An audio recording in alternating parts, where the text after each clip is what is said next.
야당과의 관계에서도 원칙을 분명히 지키겠습니다. 국정의 파트너로 인정하고 열린 자세로 대화와 타협에 나서겠습니다. 그러나 내란 옹호, 민생을 발목 잡는 정쟁은 단호히 끊어내겠습니다. 2026년도는 좀 더 깨끗한 정치가 되었으면 좋겠습니다. 힘 있다고 힘자랑하지 말고 아량과 포용과 상호 존중, 그리고 무엇보다 의회의 합의의 정신을 되살리는 그런 정치가 될 수 있도록 되었으면 좋겠습니다.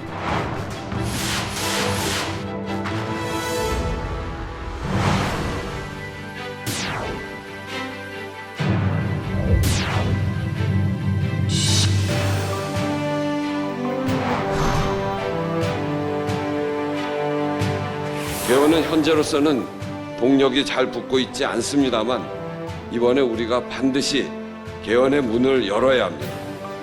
당장은 국민투표법 개정 그리고 개헌특위 구성이 시급합니다.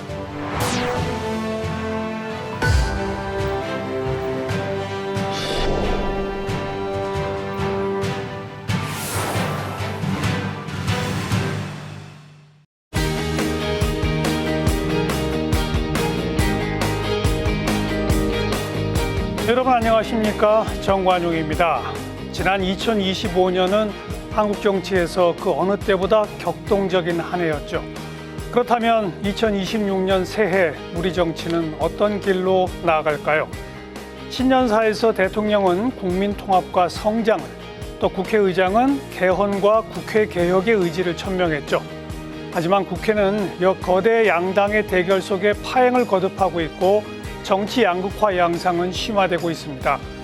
이런 가운데 현재 정치 구도에 대한 민심을 가늠할 6.3 지방선거를 앞두고 선거제도 개선과 개헌 논의까지 재부상하면서 이번에는 실질적인 변화로 이어질 수 있을지 주목되고 있는 상황입니다. 2026년 대한민국을 전망해보는 그 세 번째 시간, 오늘은 전국 현안과 함께 6.3 지방선거의 의미와 파장, 또 선거제도와 개헌 논의의 가능성과 한계를 짚어보고 한국 정치가 나아갈 방향에 대해 토론해 보겠습니다. 함께 토론할 분들 소개해드리죠. 더불어민주당의 김형주 전 의원 어서 오십시오. 네, 안녕하세요. 국민의힘의 김성태 전 의원 어서 오십시오. 예, 안녕하세요. 그리고 김성환 시사평론가 어서 오십시오. 네, 안녕하십니까. 그리고 이종훈 정치평론가 어서 오십시오. 안녕하세요.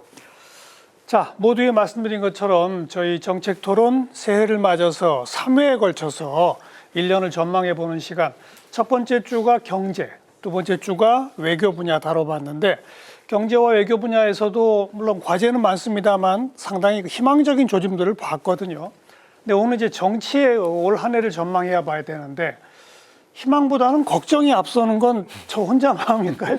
김영주 의원부터 한 말씀씩 좀 올 한 해 정치를 보시면서 어떠세요? 네. 마음이? 글쎄요, 좀 무거운 마음이죠. 그죠? 예, 우리가 대안을 모르지는 않는데 실제로 이해 당사자들이 그것을 해내는 방안에 대한 합의점을 찾기 어렵다는 거. 뭐 그런 것이 우리 국민들의 마음을 어둡게 하고 있지 않는가 그렇게 생각이 듭니다. 김성태 전.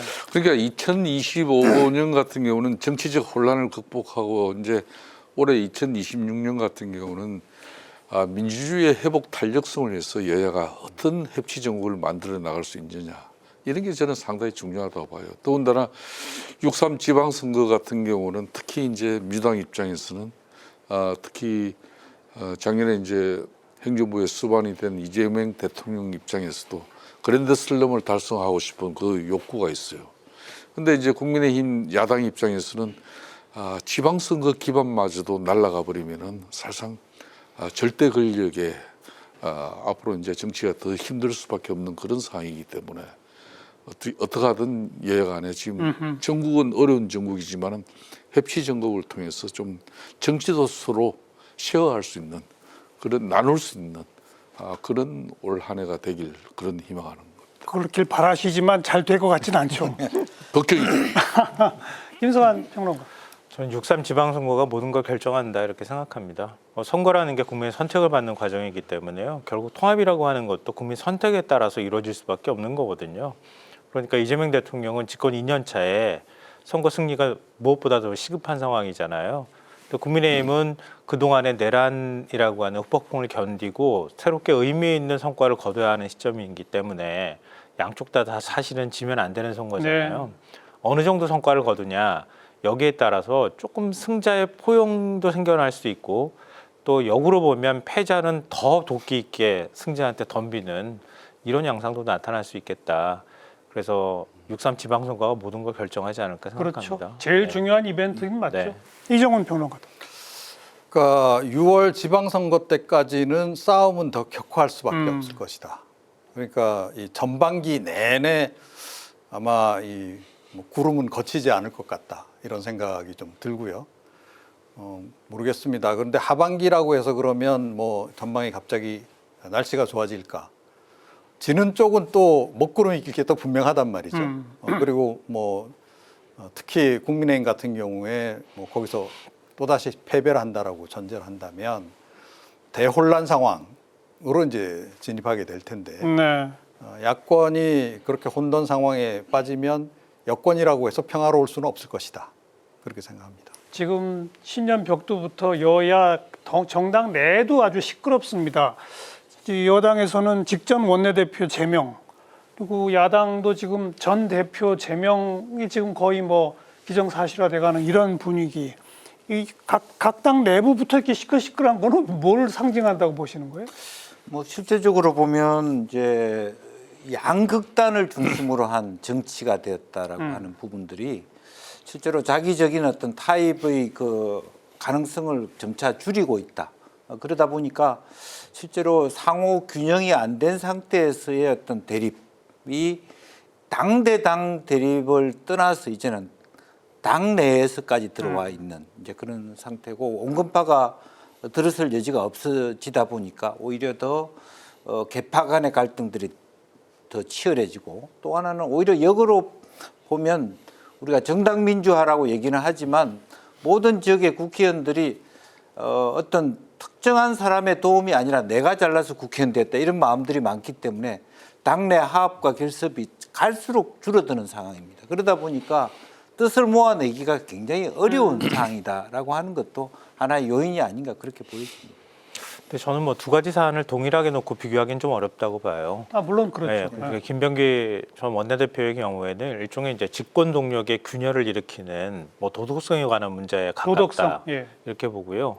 한동훈 전 대표는 이건 당권을 그렇죠. 가질 수 있느냐 없느냐. 그러니까 안에 세력 다툼의 성격을 좀 더 띠고 있기 때문에 직접 비교하기는 좀 어렵지만, 근데 다만 앞서 제가 말씀드렸던 것처럼 집권 동력이 균열이 생긴다고 하는 것도 언젠가는 그 균열이 커지게 되면 내부 싸움이 일어나게 되는 거거든요. 그러니까 궁극적으로 다가가는 지점은 또 같을 수가 있기 때문에 양당 다 그런 것들을 좀 어떤 방식으로 풀어내느냐.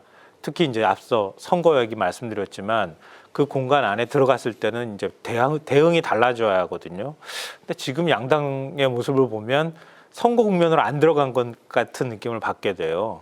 그러니까 그런 면에서는 앞으로 이제 2월 좀 넘어가서 3월 가까워질 때까지 그 압박이 훨씬 커질 거다. 그때까지 이런 문제들을 제대로 정리하지 못하면 선거 승리에 직접적인 영향을 미치게 될 가능성이 높다고 봅니다.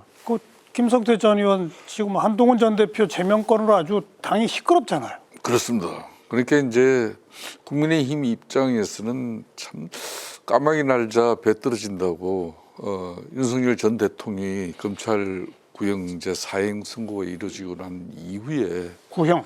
검찰 구형이 이루어지고 난 이후에 그날도 또 야심한 새벽에 예. 또 윤리가 작동돼 가지고 한동훈 전 대표를 징계 의결을 한 것은 제명 의결을 한 것은 대단히 참 당으로서는 더군다나 지난번 이제 작년 6.3 뭐 그런 조기 대선 때도 그때도 이제 김문수 후보를 교체하는 그 사건도 새벽에 있었단 말입니다. 그러니까 그런 내용 자체가 국민들이 정서적으로 받아들이는 이 정당의 그러니까 그렇죠. 인식 자체가 본질적으로 안 좋아질 수밖에 없는 거예요. 그러니까 그런 이유가 왜 생기냐? 그건 지금 이제 국민의힘 같은 경우는 아마 대한민국 헌정 역사상 가장 이렇게 큰 절체절명의 위기를 맞이한 적도 저는 없다고 봐요. 맞습니다. 사실상 이 보수의 영역은 엄청 커요. 보수의 그릇은 큰 정치를 할 수밖에 없는 그런 큰 그릇인데 지금 이제 이재명 대통령이 되기 전부터 중도 실용주의, 합리적 보수의 뭐 가치까지도 자기들은 존중한다. 이 진보 좌파 진영의 어떤 그런 뭐 한정된 그 틀을 벗어나는 그런 큰 예. 변화를 만들었단 말이에요. 그렇다면 당연히 이쪽에서도 우리도 윤석열 전 대통령의 12.3 비상계엄의 그 오판을 당의 자증과 변화 쇄신의 노력을 통해서 우리 국민들에게 제1야당으로서 신뢰를 회복할 수 있는 그런 큰 변화의 물결이 그런 당내 경쟁이 돼야 되는데 그러니까요. 정말 철지는 이런 뭐 이념 싸움도 아니고 이게 한쪽은 여전히 윤어게인 그리고 뭐 부정선거 세력들이 당을 주도하려고 하는 그 엄청난 그냥 팬덤을 만들어내고 또 한쪽에서는 12.3 비상계엄은 정당했는데 그 정당한 대통령의 비상 댓글을 갖다 왜 그렇게 우리 당 내에서 무력화시켜져 가지고 그 한동훈 전 대표를 이걸 제거해내지 못하면은 우리 보수 진영은 어떤 뭐 결속도 없다. 그렇기 때문에 이 척결이 먼저 선결이다. 그렇게 되니까 언제 우리가 이제 중도로 집행을 넓혀 나가면서 6.3 선거를 불과 5개월도 채 남지 않았는데 네. 국민적 공감을 만들어내냐 말이에요. 이런 절체절명의 위기 속에 이제 장동익 대표가 이제 오늘 무기한 단식 이제 투쟁을 시작한 거 아닙니까? 저는 이 단식 투쟁이라는 것은 예언적으로는 지금 통일교 관련 그리고 이제 공천 헌금 이런 의혹들을 특검을 통해서 실체적 진실을 국민들에게 낱낱이 밝혀내자. 이게 뭐 야당으로서는 당연히 할 몫이지만 한편으로는 당 내적으로 그거죠. 이런 분열과 갈등, 대립과 반목 이걸 치유하고 수습할 수 있는 즉 정치적 공간을 저는 만들었다고 봐요. 요게 저는 거의 마지막 지금 이제 기회라고 봅니다. 글쎄요. 이 기회를 우리가 보수 진영이 잘 살릴 것인가 말 것인가. 뭐 그런 윤석열 대통령이 되고 뭐 이준석 대표도 몰아내고 자꾸 뺄셈 정치하다가 결국은 계엄하고 탄핵까지 당하고 그래서 정권이 바뀌었는데 지금 국민의힘의 지도부는 또 뺄셈 정치를 하는 그 이유가 뭐라고 생각하세요, 이정훈? 일단 기본적으로 지금 장동혁 대표와 그 배후에 있는 것으로 추정이 되고 있는 언더찐윤들이 당을 아주 극한의 위기로 좀 몰아가고 있다라고 저는 생각을 합니다. 근데 그건 결국 이제 기본적으로는 장동혁 대표 개인의 자기 정치 욕심, 그러니까 자기도 대권에 도전해 보고 싶은 그런 욕심인 거죠. 그래서 친윤계, 그러니까 윤석열 전 대통령이 사라진 이후에 그 친윤계 지지 세력을 다 자기 지지 세력으로 만들겠다. 언더찐윤들 역시 그 지지 세력을 계속 결집시켜 나가겠다라고 하는 그것. 그 욕심 때문에 급기야는 옥석도 못 가리는 상황이 지금 돼버린 그런 게 이번에 여실히 드러난 그런 상황이다라고 생각을 합니다. 왜냐하면 얼마 전에 사과했잖아요. 비상계엄에 대해. 예. 좀 전환해보겠다. 변화해보겠다. 그러면 윤석열 전 대통령에 대해서 검찰이 사형 구형을 하면 뭘 해야 될까요, 우선? 대국민 사과 다시 한번 해야 되는 게 정상인 거죠. 네. 그런데 그거보다는 오히려 당내에 지금 한동훈 전 대표 제거에 더 혈안이 돼 있었다라는 거를 여실히 보여주는 사건인 그렇죠. 거잖아요. 그럼 이분들 눈앞에는 지금 국민도 안 보이는 겁니다.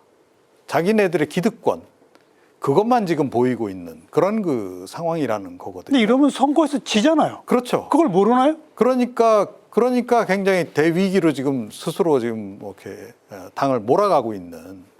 근데 그것조차도 이게 맞는지 틀린지조차의 판단조차도 좀 제대로 안 되고 있는 정당이 전 국민의힘이다. 지금 현재 상황.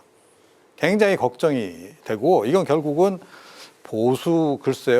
보수를 대통합하기보다는 보수 대분열로 오히려 가는 길이 아닌가 이렇게 생각합니다. 이 정치권에서 민주당한테 이런 말을 합니다. 뭐 연말 연초에 강선우 김병기 게다가 뭐 이해운 지명자까지 민주당의 악재가 막 연속 터졌는데 그나마 국민의힘이 안 도와주면 민주당 어떡할 거야 이런 얘기가 나오는 거 맞습니까? 그 야당 복이죠.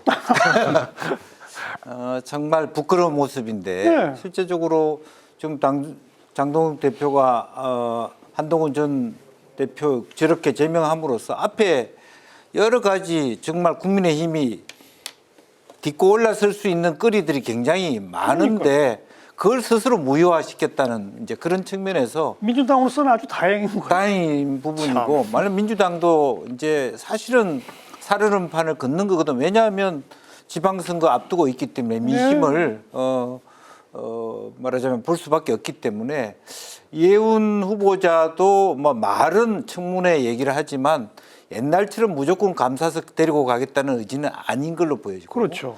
김병기 전 원내대표 부분도 한병도 원내대표부터 해가지고 지금 새로운 수석들이 하는 얘기로 보면 우리는 우리대로 빨리 정리를 하겠다는 의지가 그렇죠. 보여거든요. 그러니까 제명을 한 거예요. 예, 최소한 그런 부분은 그 정도 말하자면 탄력성과 감각은 있어야지 지방선거를 치를 수 있을 텐데 사실은 물론 장동욱 대표가 단식 농성을 함으로써 의제를 가져갈 수 있을지는 모르지만 당내가 저렇게 어지러운 상태에서는 쉽지 않을 것이다 그렇게 봅니다. 그러니까 지금 현재 김현주 의원께서도 이야기를 했습니다만은 사실상 이 제1야당 같은 경우는 이게 당정 관계 이걸 통해 가지고 집권 세력으로서 국민적 정책으로든 여러 가지 행태를 통해서 국민적 어떤 그런 신뢰를 가질 수 있는 그런 여러 가지 기반이 있어요. 그런 야당은 그런 정책에 어떤 비전을 제시할 수 있겠습니까? 안 그러면 정책을 집행할 수 있는 실행 능력 가지고 못하죠. 국민들하고 함께 공감을 만들 수 있습니까? 없거든요. 야당은 오로지 자신들을 늘 반듯하게 세워야 되는 거다. 더군다나 재작년 12.3 비상계엄의 그 엄청난 국가적 불행과 국민적 혼란을 갖다 야기한 그런 집권 세력 정치적 책임을 져야 될 그 집단들이 여전히 과거의 그 기득권을 유지하고자 하는 당 내적으로 2017년 같은 경우는 당시 박근혜 대통령 탄핵 이후에는 당 내적으로는 친박 비박 간의 그 갈등이 있었지만은 그 갈등의 결과가 결국은 탄핵까지 간 겁니다. 그럼요. 자, 그렇다면 그 대통령 탄핵 이후에는 그때 이제 흔히 말하는 주도 세력이었던 친박은 흔히 말하는 전면에 서지를 안 했어요. 그러니까 패족 선언까지는 아니더라도 이선 후퇴를 통해서 뭔가 당이 자정 변화되는데 자기들도 거기에 적극적으로 호응하고 숨도 안 쉬는 그런 행국이었죠. 지금은 안 그래요. 그래서 비주류나 당의 소장파들, 세신파들이 당을 주도하고 새로운 변화의 어떤 길을 만들어간 건데 지금 같은 경우는 아까 우리 이 교수님 지적처럼 그 찐윤 세력들이 여전히 윤석열 측근에서 호가호위한 그 세력들이 어느 누구 하나 정치적 책임지지 않고 여전히 자신들의 기득권을 야당이 된 지금 상태에서도 당권을 통해서 자기네들 지위는 누리겠다. 이번 6.3 지방선거는 지든 말든 다음 2028년 총선은 대려 이 절대 권력에 대한 국민적 이제 견제가 나올 것이다. 그걸 우리가 받으면 된다. 이런 안이한 생각을 하니까 흔히 말하는 당내 정치에 함몰돼 가지고 쉽게 말하면 당권 여기에서 정치적으로 숙청하는 이 행위가 지금 21세기 이 정치에 가당치나 한 말이죠. 그게 지금 국민의힘 안에서 지금 벌어지고 있는 거예요. 지금 의원님 굉장히 좋은 말씀해 주셨는데요. 저는 국민의힘이 회복 탄력성이 없는 정당이 돼버렸다라고 생각해요. 근데 이건 윤석열 전 대통령을 외부에서 영입해 들어오는 순간부터 어찌 보면 예정되어 있던 결과였는지도 모르겠어요. 그러니까 자당에서 대선 후보를 키우지 못하고 외부에서 인기가 있다고 그래서 누굴 끄집어 와서 자식의 당 후보로 만들고 난 다음에 그 사람이 실패한 거잖아요. 근데 지금 국민의힘 의원들은 자기가 실패했다고 느끼질 못하는 것 같아요. 그러니까 저 사람 우리가 그냥 대통령을 만들었지만 우리도 모르는 사이에 저 사람이 저지르는 일이야. 그 사람이 실패지 우리의 실패라고 생각하지 못하기 때문에 그걸 인정하고 싶어 하질 않는 거죠. 그 가운데 오히려 국민의힘 의원들이 사실 망상가라고 할 수 있는 내랑 우두머리가 저지른 행위를 오히려 감싸면서 싸우는 과정들을 밟아왔단 말이에요. 당원들을 그렇게 길들였습니다. 근데 다시 되돌아갈 수가 없어요. 그러니까 사실은 특검에서 사형 구형하던 날 오히려 먹잇감을 던져주듯이 한동훈 전 대표를 제명한다는 조치를 좀 취해버리는 거잖아요. 그러니까 이걸 변화를 어떤 방식으로든 내부에서 해야 되는데 변화를 추동할 수 있는 누군가 구심점도 없는 상황이고 결국은 환강 같은 의원들이 계속 분화방처럼 권력을 쫓아다니다 보니까 알겠습니다. 그러니까 국민의힘 의원들이 스스로 뭔가를 변화하려고 하는 동력 자체가 아예 상실돼 버렸다고 봅니다. 국민의힘 얘기를 좀 많이 했습니다만 민주당의 경우도 강경파들의 목소리대로만 너무 끌려가는 거 아니냐. 그렇습니다. 당 내거나 정부에서도 이 3대 특검을 다시 또 묶어서 종합특검으로 새로 또 하자. 이건 좀 과하다든지 그리고 오히려 공천헌금이나 뭐 이런 거에 대한 특검 요구는 왜 받아들이지 않냐라든지 이런 목소리가 있음에도 불구하고 민주당도 계속 강한 쪽으로만 달려가고 있는 거 아닌가요? 맞습니다. 그러니까 레리 다이아몬드 교수가 한국 민주주의 위기에 대해서 처방한 것이 견제 문제거든요. 두 번의 탄핵이 있었던 것도 제왕적 대통령에 대한 견제의 부재, 내부 견제도 없는 거죠. 민주당 마찬가지입니다. 다수당의 법의 어떤 폭주, 심지어는 최근에 들어서는 공수처 관련해서 말하자면 검찰 개혁과 관련해서는 우리 당의 법무부 장관과 각을 이루는 그렇죠. 그런 어떤 문제점이 생기고 있습니다. 그러니까 국민 편에서 누가 더 합리적으로 이렇게 검찰의 부패라든지 과함을 줄일 수 있는가를 보는 것이 아니라 하나를 정해놓고 그것이 아닐 경우에 다 공격해가는 맞아요. 이런 것들이 과연 정승호 장관 말한 대로 국민을 중심에 두는 행동인가라는 의심을 갖게 되는 것이고 또 법사위의 운영 자체도 마찬가지거든요. 그러니까 우리 당의 내부는 그렇다 하더라도 법사위 야당 간사를 누구는 되고 누구는 안 된다는 것 자체도 사실은 말이 안 되는 그런 상황에 와 있습니다. 그렇기 때문에 그러니까 대통령에 대한 견제도 필요하지만 이게 다수당의 법적인 폭주 그리고 법의 품질의 저하 이런 부분에 대한 쇄신책도 지금 요구되는 그리고 민주당이 그런 부분에 대해서 말하자면 자기 스스로 조절 기능을 갖지 않으면 또한 똑같이 국민의힘과 같이 국민의 심판의 대상이 된다는 거. 그런 거 지금 우리가 생각해야 될 시점이 아닌가 보여요. 대통령은 실용주의를 항상 표방하고 정말 국민 생활에 직접 미칠 영향을 중심으로 판단한다라고 하는데 대통령이 이걸 좀 정리하기가 안 되나요? 민주당의 강경파들하고의 그 관계가? 그러니까 그런 부분이 사실은 충분히 돼야 되는데 한편으로 보면 내부의 갈등들이 한편으로 그것도 어찌 보면 5년 단임제의 폐해일 수도 있습니다. 그러니까 다음 권력이 앞에 권력과 다른 계를 벌써 만들기 시작하는 듯한 느낌들을 갖고 있다 보니까 대통령께서 이걸 충분히 컨트롤할 수 있는데 역부족일 수 있는 부분이거든요. 그래요. 예. 그런 것들이 이제 특히 최근에는 소위 비주류들이 뭐 당대표가 된 장동영 대표 마찬가지 아닙니까? 짧은 재선의 의원이 당대표가 되니까 자기 컨트롤을 못 해내는 당에 어떻게 해야 될지 모르는 것처럼 우리 대통령께서도 충분히 대통령 능력이 있지만 내부적으로 예컨대 뭐 소위 근본적인 민주당 정치에서 비교적 비주류다 보니까 그랬죠. 그런 것의 한계들이 좀 더 노정되고 있는 것도 있다라는 부분이 있을 것 같습니다. 김성태 전 의원은 민주당의 지금 현재 모습 어떻게 평가하세요? 그러니까 이제 민주당이 아직도 이제 집권당의 면모를 갖춘 그런 집권 세력으로 보이지는 않는 거예요.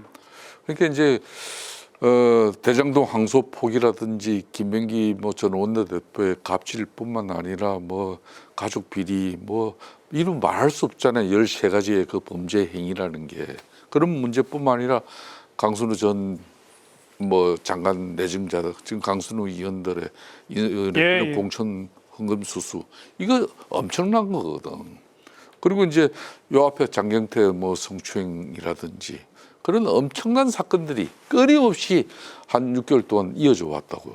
사실상 그 내용들만 하더라도 제대로 된 야당이면은 지금 이미 엄청난 집권당은 파열음 내지는 엄청난 국민적 그런 어떤 비난의 대상 그런 집단이 돼 있을 수도 있는 건데 그러니까 야당 자체가 자정과 변화 쇄신의 어떤 그 노력을 통해서 그러니까 집권 세력을 견제할 동력을 상실을 해버리니까 그냥 무소불위의 입법 권력을 행사하는 그 상황이 된 거예요. 그러니까 친명행제 비명행사의 그 주인공이 누굽니까? 김명기 전 원내대표란 말이에요.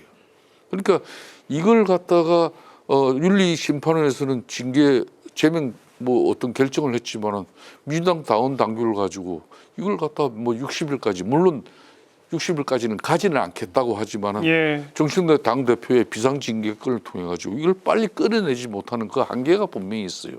왜? 이분은 블랙 요원을 관리하는 그런 사람이었어요. 또 이재명 대통령이 되는 과정에 모든 내용을 또 알고 있는 사람이야. 네. 민주당 170여 명의 그 의원들이 지난 22년 재작년 총선 때 너네들이 한 일, 너네들이 살아온 내용을 내가 다 알고 있어. 이런 거거든. 그러니까 강선우 의원 의원과 의원의 사적인 대화를 나누는데 그걸 녹취를 했다. 이 정치적으로 엄청난 사건이에요. 그런 내용이 지금 민주당 안에 자리 잡고 있단 말이에요. 정청래 당 대표도 집권당 대표로서 국민적 신뢰를 가지고 국민을 또 상대할 수 있는 그런 지금 공당의 대표보다는 당내 정치에 함몰돼 있단 말이에요. 자신의 앞으로 정치적 미래를 위해서 당내 강력한 팬덤 그 지지층을 인식하고 의식하는 알겠습니다. 그런 정치. 이게 안 되는 거예요. 두 분 평론가께서도 민주당도 좀 한번 얘기해 보세요. 예. 민주당 상황이 참 전 흥미롭습니다. 굉장히. 이거를 뭐 한 단어로 굳이 요약을 한다면 악의의 균형이 지금 묘하게 형성돼 있다.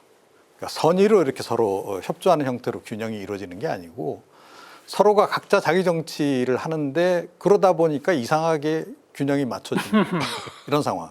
그러니까 이른바 명청대전이란 표현을 쓰잖아요. 저는 민주당에서도 지금 가장 큰 문제는 정청래 대표의 자기 정치라고 생각합니다. 사실은 너무 빨리 자기 욕심, 자기 정치 욕심을 드러냈다라고 보거든요. 자기 뭐 대권 욕심이겠죠. 그 사실은 이제 이쪽에 뭐 하고도 상황은 똑같다라고 동일하다라고 보여지는데 이제 그러면서 명청제 갈등 내지는 명청대전이 이제 몇 차례 이제 있었던 거 아닙니까? 그러면서 이상하게 당청 간에 그 굉장히 긴장감이 형성이 되고 의외로 이게 균형을 이루고 있다. 네. 사실은 문재인 정권 때 가장 큰 문제는 그야말로 좋게 말해서 원팀 정신. 그래서 이 당청이 너무 일치가 돼가지고 사실은 거의 그 국회 역할을 제대로 못했던 거 아닙니까? 그러니까 당이 그냥 뭐 여의도 출장소 역할만 했던 건데 이상하게 이번에는 공교롭게도 그 정청래 대표의 자기 정치 때문에 좀 균형이 맞고 있는데 이게 그 얼마나 할지는 모르겠어요. 아슬아슬하죠. 아슬아슬해요. 그게 이제 그래서 제가 이제 악의의 균형이라고 제가 이제 표현을 드린 거고. 잘 지었네. 근데 이게 그 뭐 악의. 가능하면 선의의 균형점을 찾아가는 상황으로 갔으면 좋겠다 이런 바람을 가지고 있고요. 그런데 한 가지 국민의힘하고 확실히 대조적인 네. 부분은 그 긴장감 때문에서일 수도 있고 그렇다라고 보는데 어찌됐건 위기에 신속하게 대응을 지금 하고 있더라고요. 맞아요. 신속 대응은 하죠. 빨리빨리 꼬리 자르기를 하고 간다.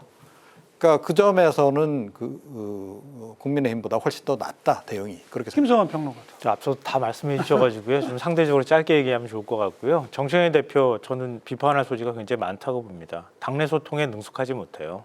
그게 결국은 리더십의 부재 문제로 연결되고 있다고 보고요. 다만 이제 민주당 안에서의 어떤 그 강경파에만 끌려다니는 듯한 인상을 갖는 건 전 좀 오해도 있다고 생각해요. 그러니까 지금 김병기 의원 처리 문제나 아니면 지금 검찰개혁안 만든 거, 검찰개혁 추진단에서 만들어 놓은 거 그 발표되고 난 다음에요. 당원들 반응이 무지무지 안 좋았어요. 제가 알기로는. 김병기 문제 처리할 때는 정청래 대표한테 엄청나게 비난이 쏟아졌고요. 이번에 검찰개혁안 발표하고 난 다음에 이재명 대통령, 사실은 지금 이재명 대통령 지지하자는 분위기가 훨씬 많은데도 불구하고 이재명 대통령을 직공하는 글들이 어마어마하게 많이 쏟아졌어요. 이게 국민의힘하고 민주당의 좀 차이일 수도 있다고 보거든요. 단순히 강경파한테만 끌려가는 게 아니라 이게 납득할 수 있는 수준이냐 아니냐들을 판단하고 있다는 거예요, 지지자들이. 근데 이걸 그대로 방치하게 되면 이게 이제 내부 갈등으로 번져가는 건데요. 그러니까 지금 김병기 의원 문제나 이런 것들은 당원이 용인할 수 있는 한계를 넘어섰는데 그걸 제대로 처리하지 못하는 모습에 실망감을 지금 느껴가고 있는 거니까 얘기하자면 뭐 명청대전이다 이렇게 연결하는 건 좀 문제가 있다 이렇게 보고요. 다만 이제 잠복돼 있는 거죠. 그런 문제들은. 근데 그러는 데 있어서 계속 정청래 대표가 지금과 같은 모습에서 좀 벗어나지 못하거나 선거를 이끌어가는 데 있어서 뭔가 능숙하지 못하거나 이런 문제들이 나올 경우에는 나중에 책임론이 거론될 수밖에 없잖아요. 그럴 때는 뭔가 파열음이 좀 커질 가능성이 있다 이렇게 전망합니다. 아무튼 지금 양당 모두 당원들 중심을 강조하잖아요. 그리고 그 당원들이라고 하는 사람들은 우리 사회 전체를 보자면 상당히 양극단에 있는 분들 아니겠습니까? 그렇습니다. 결국은 그 양극단에 있는 지지 세력의 팬덤 정치에 영향을 받아서 정치가 양극화되고 당 내에서도 분열이 강화되고 있는. 게다가 지방선거까지 앞두고 있으니까 아까 이종훈 평론가 얘기한 것처럼 선거 때까지는 무슨 협친이 뭐니 전혀 기대 불가능한 거예요. 그렇다고밖에 말할 수 없죠. 그렇죠. 네, 그러니까 이게 뭐 상황으로 보자면 엎친 데 덮친 격이라고 저는 생각을 해요. 그러니까 사실은 이제 지지난 대선 때 뭐 윤석열 전 대통령하고 이재명 그 당시 후보하고 굉장히 서로 대치가 심했었잖아요. 그 싸움이 정권 내내 사실은 이어졌었지 않습니까? 네. 그리고 윤석열 전 대통령 내내 집권 기간 내내 늘 했던 얘기가 문재인 정부 공격 아니면 이재명 대통령 잡기. 거기에 열중을 한 거죠. 그러니까 그 싸움이 연장전이 계속 이제 치러진 그런 격인데 이게 그럼 이제 지난 대선을 통해서 완결이 됐느냐? 아니다라는 거죠. 아니다. 오히려 더 증폭이 돼 버렸어요. 이게.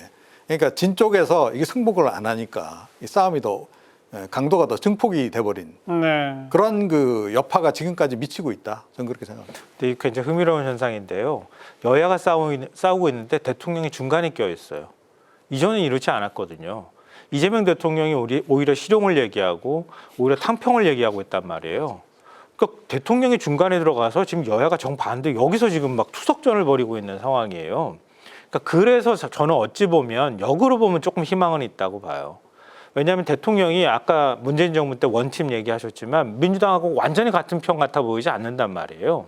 그게 어쩌면 이재명 대통령의 새로운 지지층을 만드는 전략일 수도 있고 그 지지층들이 결국 현재 국정을 떠받치고 있고 민주당은 전통적 지지층 정도밖에 지금 지지를 못 받는 현상이 나타나는 거거든요. 그러니까 앞으로 다가올 선거는 과연 누가 선거를 치르는 것이냐, 정권에 어떤 힘을 더 실어줘야 될 것이냐라고 한 유권자의 판단이냐, 아니면은 민주당이냐, 국민의힘을 선택할 것이냐의 판단이냐, 이 프레임을 어떻게 만드는가가 매우 중요하다라고 봅니다. 저는 지금 현재 여러 가지 대한민국 2026년 이 정치 상황은 뭐 이 정계 개편이라 하면은 이제 다른 당 뭐 의원들을 빼내 가지고 새로운 정치 세력을 만든 뭐 이런 그런 게 정계 개편인다. 이제 시대가 변했어요. 그러니까 정치 지정의 스펙트럼을 갖다가 이거는 뭐 전쟁 선포하고 이렇게 뭐 상대 영역을 침범하고 이런 게 아니에요. 민주당 지금 이제 정청래 당대표도 집권당 대표의 면모를 갖춘 왜 국민적 인식이 덜해지는가? 이게 당내 정치에 함몰돼서 그래요. 당내 정치의 강성 지지층을 기반을 의식하고 인식하니까. 네. 그러니까 뭐 1인 대의원제라부터든지 뭐 당원 주권주의 뭐 이런 것들이 다 그런 거거든요. 맞아요. 그 대신 이재명 대통령 주변엔 고도의 지금 현재 정치 기술자들이 이게 이제 새로운 지지층을 폭넓게 지금 형성하고 있다는 거예요. 민주당 니네들은 정청래 당대표 그 방식이면은 뭐 왼쪽 흔히 말하는 좌파 진영이라고 그럴 수 있는 강성 민주당 전통 지지층 그 기반 가져. 국민의힘 니네들 그럼 합리적 보수 니네들 더 멀리하고 뭐 거구적 사고 가진 그런 지층 맨 오른쪽으로 이제 모는 거예요. 예. 그러면 중도 합리적 보수까지 이 영역을 지금 이재명 대통령은 중도 실용주의 탕평 인사를 통해서 새로운 이게 인위적인 정계 개편이 아니라 새로운 이제 그렇죠. 정계 개편의 패러다임이 만들어지고 있는 거예요. 네. 이걸 국민의힘이 지금 못 읽고 있다는 겁니다. 맞아요. 예? 저는 그런 측면에서 이제 이번 6.3 선거에서 만일 만일 정청래 당대표도 지금 이제 자기 중심적 6.3 지방선거를 치르고 또 공천 권한을 포함한 이 건립을 세게 지겠죠. 그러니까 집권당은 청와대 대통령실의 일정 부분 그게 조율이 잘 이루어지지 않으면 이게 뭐 공천부터 시작해가지고 파열음이 날 수밖에 없어요. 그럼 야당은 지금 이제 이 6.3 지방선거를 통해서 다시 기회를 만들 수가 있는 건데 예. 이 기회를 되려 분열로. 현재까지는 그렇죠. 예. 그러니까 이제 과거는 보수는 부패로만 하고 진보는 뭐 분열로만 한다는데 한 15년 전부터 그게 바뀌었거든. 보수가 분열로. 보수가 분열로만 하고 예. 진보가 부패로만 하고. 알겠습니다. 실질적으로 지금 민주당 내 상황이 그렇게 가고 있는 거예요. 지금 대통령의 지지율은 뭐 60%이 정도인데 민주당 지지율이 국민의힘 지지율보다 항상 높고 그러나 민주당 지지율은 대통령 지지율보다 한참 뒤처지고 이 구도를 저 설명해 주신 거란 말이에요. 맞아요. 그러면 뭐 바로 내일 투표한다 지방선거. 그럼 결과는 보나마나 아닐까요? 보나마나죠. 뭐 실제로 이제 그 결과들은 정말 그 자기 고유의 지역 대구 경북 제외하고는 사실은 국민의힘 입장에서는 굉장히 어려울 거라고 보여집니다. 부산 경남도 어려울 네, 거다. 어려울 거다라고 보여지고 특히 이제 뭐 전재수 전 장관이 뭐 통일교 관련된 부분이 있어서 괜찮지 않겠냐 하는 거지만 실제로 돌아가는 걸 보면 여전히 그럼에도 불구하고 전재수 장관이 이기는 여론조사가 나온단 많이 말이에요. 나와요. 예, 그런 부분이고 또 서울시도 마찬가지로 실제로 부동산 정책 때문에 굉장히 많이 계급 투표를 한 것도 사실이고 그런 부분에 대해서 굉장히 유리한 지점들을 오세훈 시장이라든지 보수 쪽에서 갖고 있음에도 불구하고 사실은 성동구청장 그 젊은 후보한테도 거의 대등하게 되는 이제 그런 부분으로 보면 상당히 어려울 것이라고 보여지는데 예. 이제 정작 그 국민의힘의 기득권자들은 대구 경북의 국회의원들이기 때문에 내 지역에서 질 일이 없는 거죠.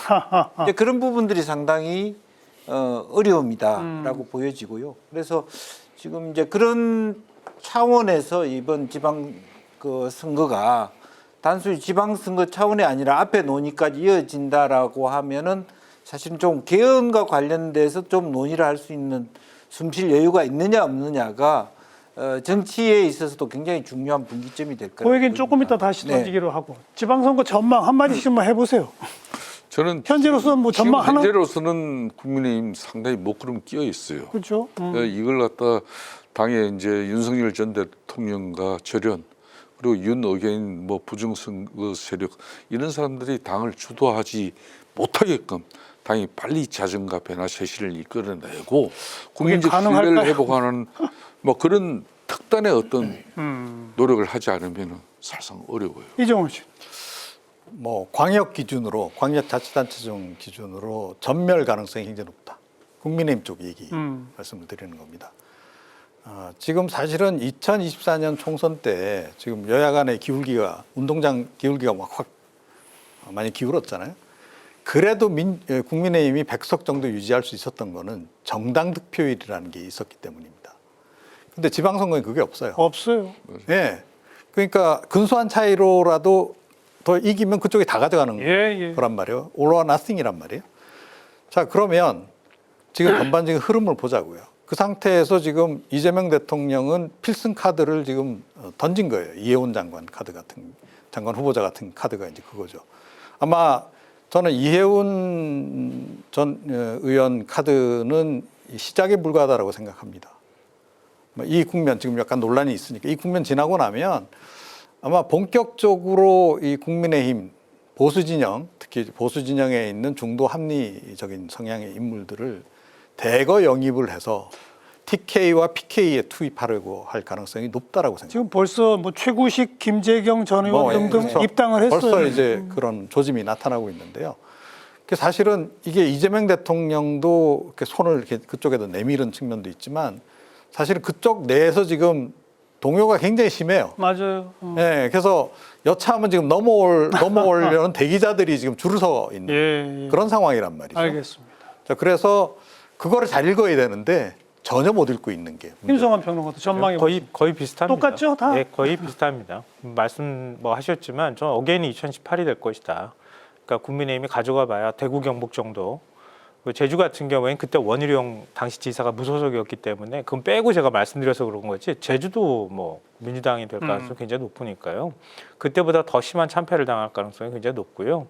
이재명 대통령이 지금 이해운 장관 후보자를 낙마시키지 않는 것, 그러니까 자진 사퇴를 하지 않는 것은 바로 그런 전략이 좀 깔려 있다고 봐요. 그러니까 만약에 민주당이 힘들게 보수 진영 인사를 영입을 했는데 금방 버려버리면 누가 오려고 하겠습니까? 그러니까 어찌 됐든 간에 본인 알겠습니다. 스스로가 능력을 검증받을 수 있는 것까지는 가야 된다고 하는 판단들이 전 있기 때문에 네. 저도 똑같이 2탄, 3탄이 기다리고 있다라고 봅니다. 네 분 모두 다 이제 인식에 똑같이 보여주신 게 지방선거까지 한국 정치는 극한 대립이 지속될 수밖에 없는 양상이다. 그리고 지금의 현 구도대로라면 국민의힘이 엄청난 황골탈퇴의 변화가 없다면 선거 결과는 거의 민주당의 압승으로 예상이 된다. 뭐 이렇게 지금 다들 전망하신 건데 지금 지방의회 그 구성을 위한 선거구 획정에 위헌성이 있다고 헌법재판소가 법 빨리 바꾸라고 했는데 그것도 지금 손을 못 대고 있거든요. 이 상태에서 아까 김영주 전 의원이 뭐 개헌 얘기 잠깐 언급하셨는데 네. 일각에서는 뭐 개헌 얘기를 좀 빨리 종력화시켜서 지방선거 때 개헌 투표도 같이 합시다라는 말이 있긴 있습니다만 이건 뭐 제가 너무 섣부른 얘기인지 모르겠는데 씨알도 안 먹힐 것 같다. 어떻게 들어보세요? 실제적으로 지금 분위기는 당내 파열음을 막기에도 역부족이다. 네, 네. 라고 그다음에 실제로 당내 긴장 관계 속에서 말하자면 지방선거 공천하는 과정도 공천 과정도 굉장히 어려울 가능성이 굉장히 높다.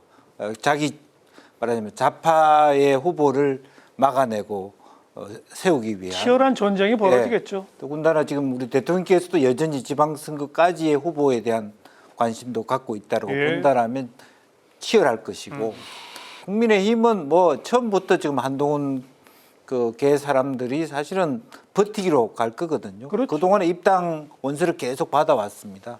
이제 그런 부분에서 아예 공천 가기 전에 뭐 새로 신당을 만들고 어떤 부분을 하지만 계속 내용에 휩싸이기 때문에 여야가 뭐 전개특위라든지 그걸 만들기는 하더라도 어렵겠죠. 한 발도 내세우기 어렵지 않겠나 그렇게 그러니까 지금은 개헌 논의를 6.3 지방선거에 같이 동시 투표로 결합시키기는 물리적으로 시간이 안 됩니다. 시간도 어렵고 이건 어렵습니다. 그건, 여건도 안 됐고. 그런 지금 논의 자체가 그건 되지도 않을 뿐더러 국민들도 이 개헌이라는 것은 이건 충분한 정치적 어떤 논의 속에서 사회적 분위기가 형성될 때 대통령도 판단할 수도 있는 거고 국회에서도 개헌으로 가자는 어떤 그래야 뭐 개헌에 대한 예. 서로 여야 간의 입장이 나오는 건데 지금 그거는 물리적으로 어렵고 다만 이번 6.3 지방선거를 통해서 이 거대 양당 구조를 갖다 좀 깨보자. 그게 이제 개혁신당이든 조국 핵신당이든 그런 목소리 지금 끊임없이 나오잖아요. 그게 이제 뭐 흔히 말하는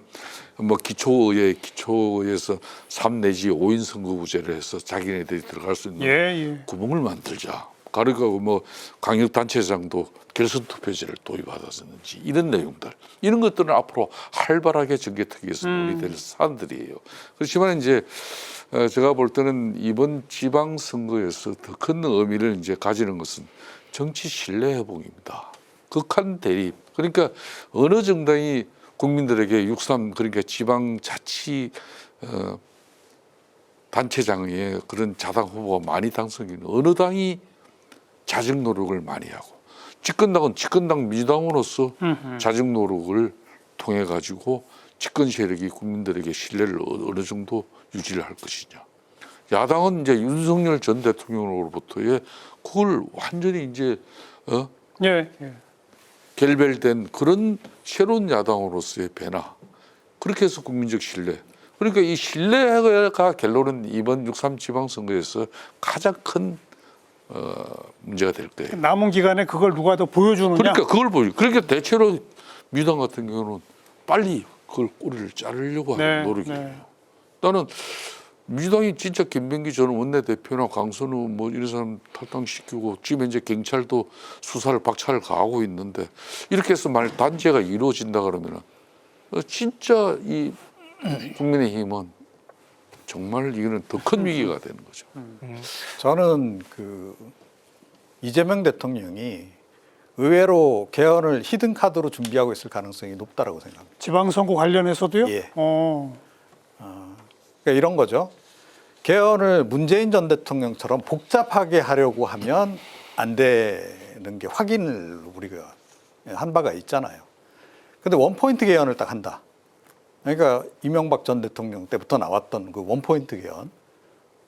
그거를 한다라고 하면 사실은 보수 진영에서도 이걸 반대할 이유가 딱히 없어요.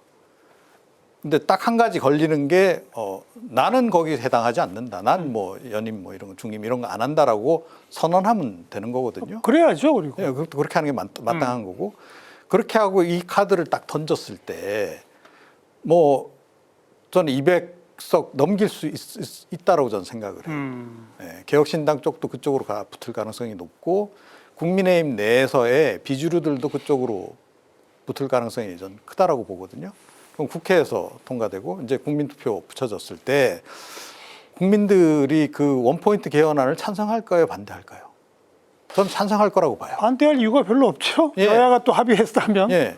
그러면 사실은 지방선거 판세가 정권 심판론, 정권 안정론이 되는 게 아니고 개헌 찬성파와 반대파로 갈려버리게 되는 상황이 오는 거예요. 근데 개헌은 아주 정치 개혁 중에서도 가장 중요한 개혁 과제 아닙니까? 대통령의 권한을 좀 빼자. 이게 핵심이기 때문에 저는 그게 의외로 그 카드를 준비하고 있을 가능성도 있고 있다? 그다음에 이재명 대통령의 속도전으로 볼 때 충분히 가능성이 있다라고 좀 그래요. 보는 것이 보세요. 대전 충남 통합 그냥 해버리잖아요. 예, 광주 전남 통합 아마 그것도 생각보다 빨리 진행시킬 가능성이 높다라고 봅니다. 그런 속도전을 하려고 하는 그런 의지로 알겠습니다. 볼 때 충분히 가능성이 있다. 이렇게 김성환 평론가. 네, 저는 이번 지방선거 때는 좀 어렵지 않을까 그렇게 생각하고요. 최근에 이재명 대통령이 청와대를 세종으로 이전하는 문제에 대해서 원래 이전할 시기가 2030년 정도였는데 좀 앞당기면 어떻게 했느냐 이런 식으로 얘기를 했어요. 그러니까 가서 직접 직무를 볼 수 있는 정도까지 됐으면 좋겠다 이런 바람을 얘기한 걸 들으면서 집권 시기 내에 개헌을 하겠구나 하는 생각을 저는 했어요. 근데 지금이 왜 때가 아니라고 생각하냐면요.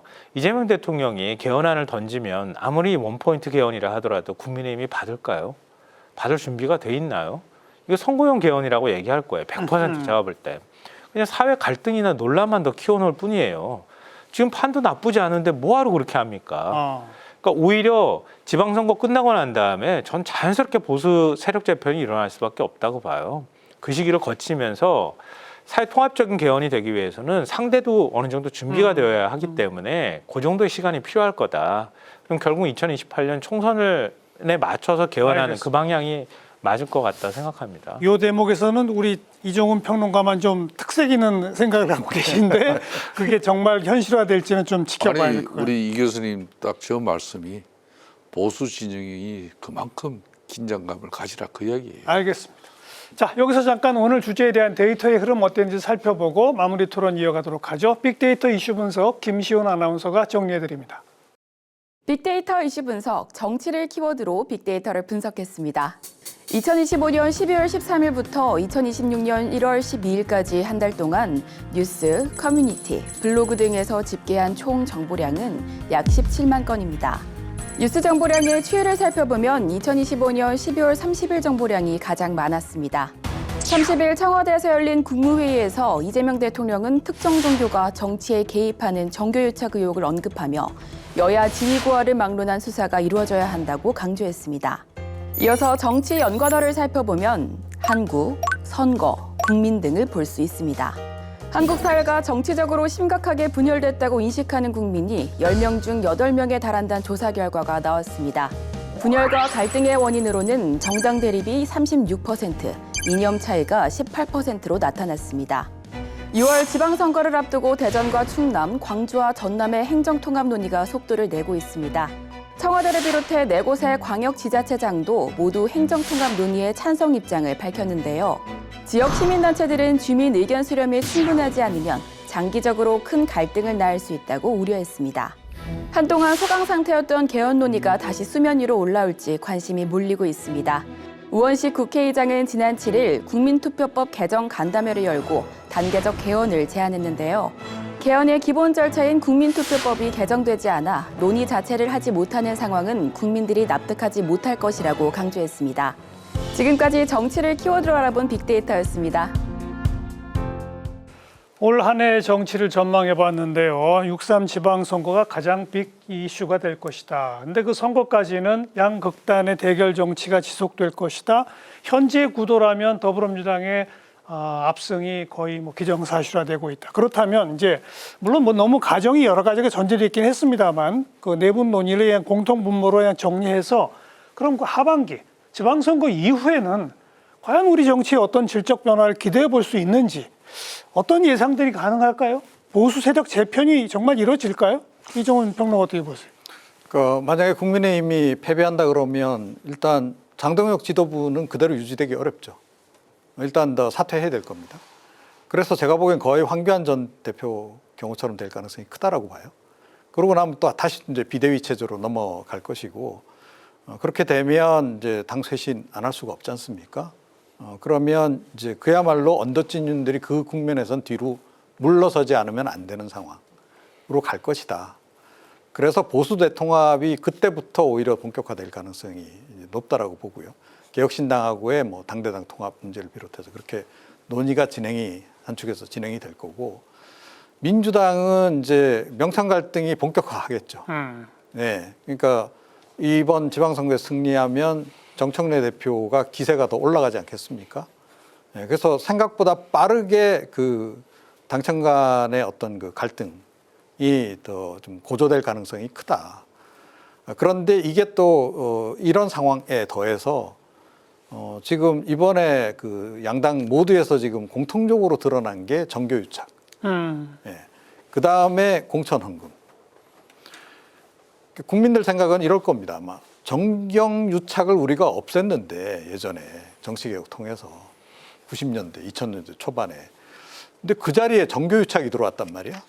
그리고 공천헌금 그 쌍팔년도 시대나 존재하던 거 아니었어. 그런데 여전히 온전해 있단 말이야. 그래서 지금 제가 보건대 여야 지금 그러니까 보수 진보 진영 다 떠나서 이 두 사안에 대해서는 국민들이 지금 부글부글 하고 있다. 그래서 아마 어떤가 계기만 생기면 2차 정치개혁 시민운동에 나설 가능성이 굉장히 높은 국면이다라고 생각해요. 저는 이와 관련해서 시민단체도 어느 정도 역할을 좀 해줘야 된다고 생각하거든요. 다시 한번 정치를 선진화시킬 수 있는 그런 중대 계기가 될 거라고 보는데 그 발화가 어쩌면 하반기 때부터 시작이 될 수도 있다. 네. 저는 그렇게 생각하고 있습니다. 우선 보수 진영에서 찐윤 세력이 2선으로 가고 개혁신당과의 합당까지를 포함한 보수 대통합이 시작될 수밖에 없다. 다 동의하시나요? 외형적으로는 그런 형태를 띌 가능성이 있는데요. 그러니까 구조적인 한계가 있는 거죠. 왜냐하면 영남에 너무 많이 치중돼 있기 때문에 영남의 세력 재편이 일어나야 국민의힘 세력 재편도 일어날 수 있는 거거든요. 그리고 국민의힘이 중도 확장을 한다고 해서 외부 인사들도 영입하고 새롭게 강령도 바꾸고 이런 작업들을 해야 되겠지만 근본적인 그 틀 안에서의 변화가 일어나지 않으면 굉장히 어렵다. 다만 그 세력들의 어떤 기득권을 내려놓지 않는 방식으로 과거에 늘 해왔던 것처럼 포장도 가리하고 이런 방식으로는 움직여갈 가능성이 있지만 저는 그게 그렇게 단순히 짧은 시간 안에 이루어지기는 매우 어려운 구조다 봅니다. 어찌됐든 세력 재편의 움직임은 계속 나타날 수밖에 없는 거라고 보고요. 민주당의 경우에는 조금 계산이 전 다르다고 봐요. 그러니까 지금에 있어서는 내란 청산, 당원들도 그렇고 내란 청산이 일단 1순위. 그 다음에 그 윤석열이라고 하는 이른바 괴물 같은 사람을 만들어낸 검찰개혁. 그 두 가지를 당원들은 제일 많이 지금 요구하고 있거든요. 근데 그때 가면 지금 이제 그 종합특검법도 역시 마찬가지지만 특검 수사기관 줄이고 특검 규모 늘리고 대신에 파견 검사 숫자 줄였거든요. 이 얘기는 선거 전에 이건 마무리하고 가야 되겠다고 하는 거예요. 그리고 너무 길게 끌었을 때는 굉장한 피로감 때문에 오히려 민주당한테 안 좋다고 하는 걸 당원들 스스로가 더 잘 안다는 거예요. 그리고 이제 검찰개혁 때문에 지금 이제 좀 시끄러운 게 있는 거라는 거죠. 그럼 선거가 끝나고 난 다음에 민주당이 승리한다고 가정하면 다른 이슈들이 제기돼야 된다는 거죠. 그런 이슈들은 직접 국민들의 삶과 직결되는 문제라든가 뭐 양극화 해소나 빈부격차 해소나 이런 것들에 대한 이슈들이 더 나올 가능성이 있고요. 그런 가운데 현재 권력하고 미래 권력이 긴장 관계를 만들어 갈 수는 있겠지만 우리가 예상하는 것처럼 이른바 명청 갈등처럼 막 뭐 부딪히거나 그렇게 가지는 않을 거다. 왜냐하면 이재명 대통령의 국정장악력이 그때 전 떨어질 거라고 생각하지 않아요. 이재명 대통령의 국정장악력이 안 떨어진 상황에서는 민주당이 어떤 방식으로든 대통령하고 긴장 관계를 유지하려고 한다 하더라도 그게 쉽지 않을 거라고 봅니다. 그러니까 이제 지방선거 이후에 정치 지형을 지금 우리가 변화를 좀 예측을 해보자는 거 아닙니까? 저는 첫 번째가 이번 지방선거를 통해서 그러니까 집권 여당의 국정 동력이 지속적으로 확보될 수 있는 것이냐. 즉 그 말은 이재명 대통령의 국정 장악력이 더 높아지는 그런 선거가 될 것이냐. 안 그러면은 국민들이 이 거대 지금 현재 절대 권력. 그러니까 지금 현재 이재명 대통령의 행정부의 수반 권력도 그렇지만 입법 그 행정부의 수반을 바치는 입법 권력이 절대 권력이 돼 있거든요. 이 절대 권력에 대한 국민적 견제가 야당을 통해서 나올 것이냐. 뭐 그런 내용이 이제 예측을 좀 해보는 것이고 거기에 따라서 앞으로 정치 지형이 엄청난 큰 변화가 올 것입니다. 근데 이제 전반부 예상처럼 민주당 압승으로 끝났다라고 한다면 그러면은 이제 이재명 대통령 중심의 아까 말한 원포인트 계획이 그때 이제 검토가 가시화될 것이고 보수 세력은 어떻게 될까요? 그리고 이거는 장기 집권 플랜이 만들어지고 실현되는 겁니다. 그 방안 중에 하나가 이제 개헌도 거기에 포함되는 거예요. 그러니까 두 번째 같은 경우는 이제 지방선거 이후에 이제 우리 예측해 볼 수 있는 것은 차기 대권 주자들을 미리 볼 수 있다는 거. 그러면 가령 수도권에서 강력단체장, 서울시장이라든지 이런 경기지사 선거를 통해서 비중 있는 정치인이 여당이든 야당이든 누가 되는 것인지 거기에 따라서 향후 권력 구도를 갖다가 또 볼 수가 있어요. 저 사람 정도면 다시 야당이 2030년 다시 정권을 찾을 수 있다. 안 그러면 지금 현재 집권 세력에서 다시 서울을 장악하고 경기를 또 장악하고 그런 가운데 앞으로 이재명 이후에 포스트 이재명은 누가 될 것인지 이게 이제 보이는 거죠. 거기에 따라서 이제 또 새로운 정치 세력이 만들어집니다. 보수 세력은요? 보수 세력 입장에서는 저는 이제 보수와 실질적으로 재편되는 그런 과정이 될 거예요.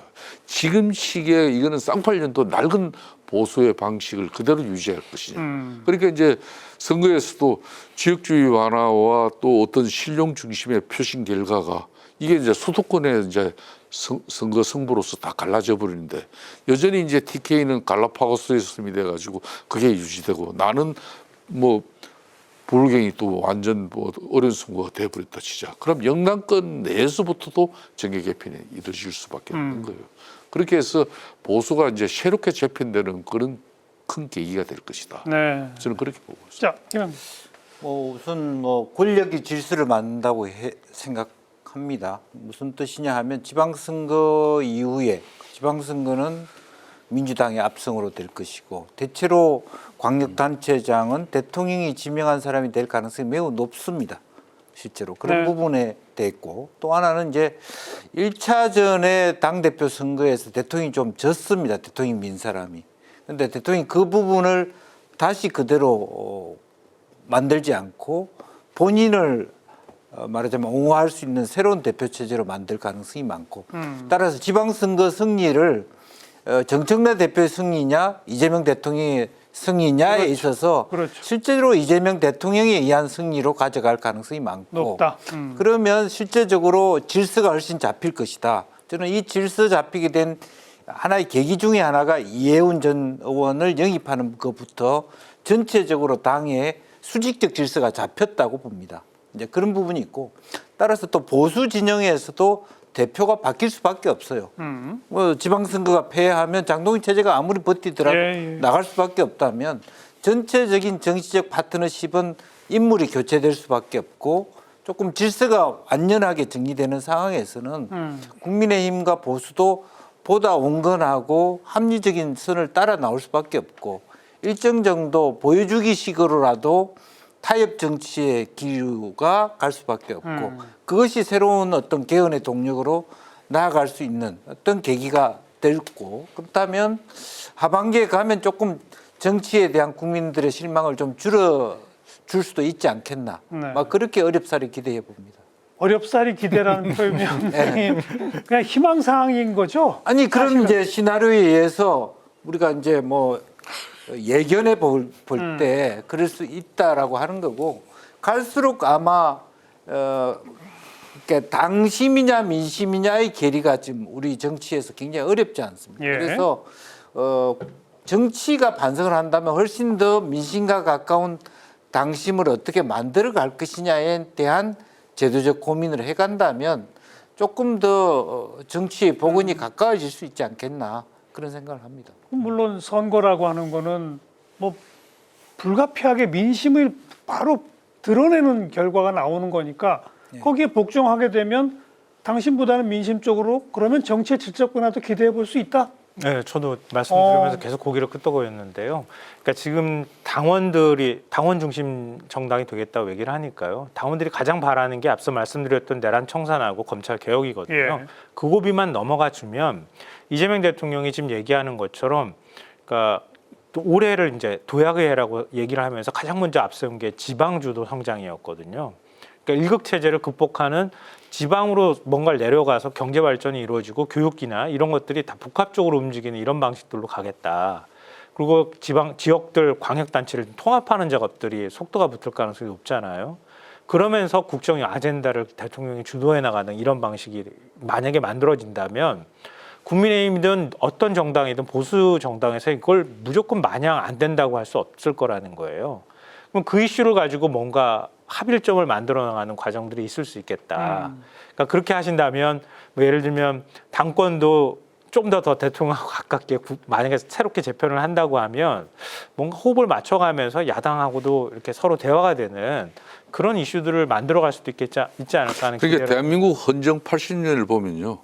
보수의 그릇이 흔히 말하는 민주진보 세력의 그릇보다 훨씬 컸어요. 그런데 지금 이제 이재명 대통령 중심의 새로운 정치 지형을 재편하고 있는데, 그러니까 이제 보수 진영의 이 그릇은 아주 애소해진 이 그릇으로 그렇게 돼가고 있죠. 내몰려지고 있어요. 맞아요. 실질적으로 보수 진영 내에서도 그 위기를 갖다 본인들이 자각하지 못하고 있다는 거예요. 그러니까 당권 야당이 됐음에도 당권 권력 다툼을 하고 있다는 것은 이 대단히 불행한 상황이에요. 그게 비해서 지금 이제 민주진보 세력이 뭐 민주당 중심이라 그러면은 지금 당내 정치에 함몰된 그런 모습들이 정청래 당대표 중심의 흔히 말하는 자기 정치로 비춰질 수 있지만 이 생명력은 그렇게 길지 못해요. 이렇게 가면 양 진영 자체 당내 정치에 함몰된 세력들은 정치 생명은 짧습니다. 결론은 정당 정치를 통해서 국민을 바라보는 정치를 하는 그 세력이 이번 6.3 선거에서 훨씬 국민적 지지가 높아질 거예요. 네. 저는 이 대한민국 사회가 더욱더 건강한 정치 그 풍토가 형성되려면 지금 급격하게 무너지는 이 보수, 이 위기도 그냥 어떤 장기 집권의 어떤 민주당의 권력 욕구로서 앞으로 이게 뭐 인위적인 어떤 지형의 재편을 만들어낸다면 이건 불행한 거예요. 그러니까 좀 이제 야당도 숨을 쉴 수 있도록 큰 이제 이재명 대통령이나 좀 뭐 그런 집권 세력들 입장에서라도 이걸 국가적으로 큰 미래를 크게 봐줘야. 알겠습니다. 예, 우리가 아까 뭐 그 기초의원 다인 선거구 얘기가 잠깐 나오긴 했습니다만 지방선거라는 게 비례대표가 없기 때문에 조국 혁신당이나 개혁신당 같은 이 소수 정당들은 지방선거에서 뭔가 이렇게 존재감을 확인하기는 매우 어렵겠죠. 뭐 그래서 비례대표제를 늘리자는 거예요. 근데 지금 그 제도 개혁이 안 되고 있지 않습니까? 아직? 그거 쉽지 않아요. 그러니까요. 그래서 이번 지방선거는 결국은 양당의 대결로 그냥 고착될 가능성이 크죠. 그렇게 봐야죠. 그렇다고밖에 네. 없죠. 예. 알겠습니다. 자, 이제 마무리 발언. 뭐 올 한 해 정치 그래도 하반기에 뭔가 상황의 질적 변화를 기대해 볼 요인들이 지방선거를 통해 생길 수 있다. 이 말씀까지 들었는데요. 또 좀 유의해 봐야 할 것 우리 시청자분들 향해서 한 1분쯤 안 되게 이종훈 평론가부터 한 말씀씩 해보시죠. 네. 또 어찌됐건 뭐 재건축이 가능하려면 붕괴부터 시작되는 거 아니겠습니까? 저는 뭐 이 다른 분들하고 좀 달리 올해가 굉장히 시끄러운 한 해가 될 가능성이 높다라고 생각해요. 양당 모두.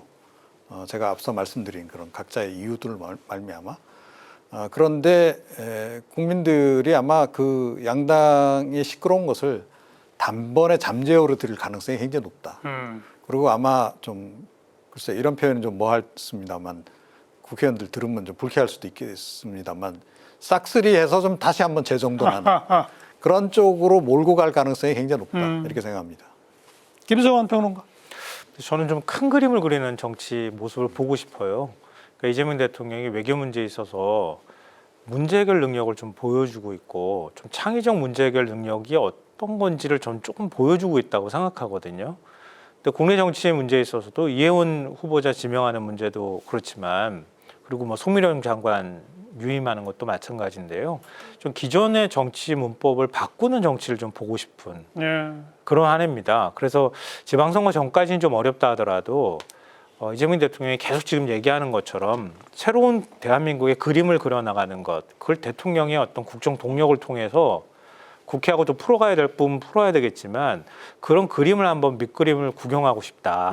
그걸 국민들이 지지해 준다고 하면 지금처럼 정치 효능감이 높은 상황에서 이재명 대통령의 지지율이 유지만 돼준다고 하면 좀 새로운 형태의 어떤 그 대한민국의 모습을 좀 보는 단초를 좀 볼 수 있는 한 해가 되지 않을까 기대를 하고 있습니다. 자, 김성태 전. 그러니까 지금 뭐 극한 대립에 이렇게 정치가 더 국민을 걱정시키고 사회적 분열과 갈등을 양상시키는 그런 행국이 되어버렸죠. 결론은 여야 양진영 모두 우리 국민들의 최종적인 선택은 어느 정당이 유연성을 먼저 확보하느냐. 저는 여기에 달려있다고 보여요. 그래서 이제 정치가 유연성을 갖다 회복할 때 여야 간의 이제 대화 타협을 통한 협치도 만들어지는 것이고 또 행정부와 의회 간의 그런 균형도 갖출 수 있는 거죠. 그런 측면에서 좀 정치권이 유연성을 확보하는 그런 정치의 복원을 저는 기대합니다. 네, 김영주 전. 우선 뭐 지방선거인데 뭐 개헌의 방향도 그렇고 자치와 분권이 제대로 살아나는 아직도 우리는 형식적인 지방자치에 불과하거든요. 그러니까 사실은 수직적 권력 배분이 이루어져야 됩니다. 그게 지방자치거든요. 이제 그런 부분에 대한 정치권의 논의가 또 치열했으면 좋겠고 지금 이제 공천 비리 이게 터지고 있습니다. 그래서 이번 지방선거에는 얼마 전에 있었던 뭐 방송에는 지방선거가 국회의원들 주머니를 부풀리게 하는 하나의 중요한 단서다, 계기다 이렇게까지 얘기하기 때문에 최소한 제도적 변화는 없다 하더라도 양당 모두 모든 정당이 투명한 공천이 될 수 있도록 그렇게 가야 된다. 그리고 또 하나는 우리 정치를 바로잡을 수 있는 것은 사실은 시민사회의 부활입니다. 어느 순간 이게 친여 시민단체, 친야 시민단체가 있지 정말 우리 정치 전체를 견인해 갈 수 있는 아주 매서운 소금 같은 시민사회가 부재해 버렸습니다. 이제 그런 부분을 조금 더 우리 국민들이 눈여겨 봤으면 하는 그런 바람이 있습니다. 알겠습니다. 자, 올 한 해 정치를 좀 내다봤는데요. 부디 지방선거까지 전반부는 우리들의 전망이 틀리기를 바랍니다. 여야 모두 정말 깜짝 놀랄 쇄신들의 모습을 보여주길 바라고요. 지방선거 후에 우리 전망은 꼭 맞기를 바랍니다. 질적 쇄신이 이루어지는 정치 기대해 보겠습니다. 네 분 지금까지 수고하셨습니다. 고맙습니다.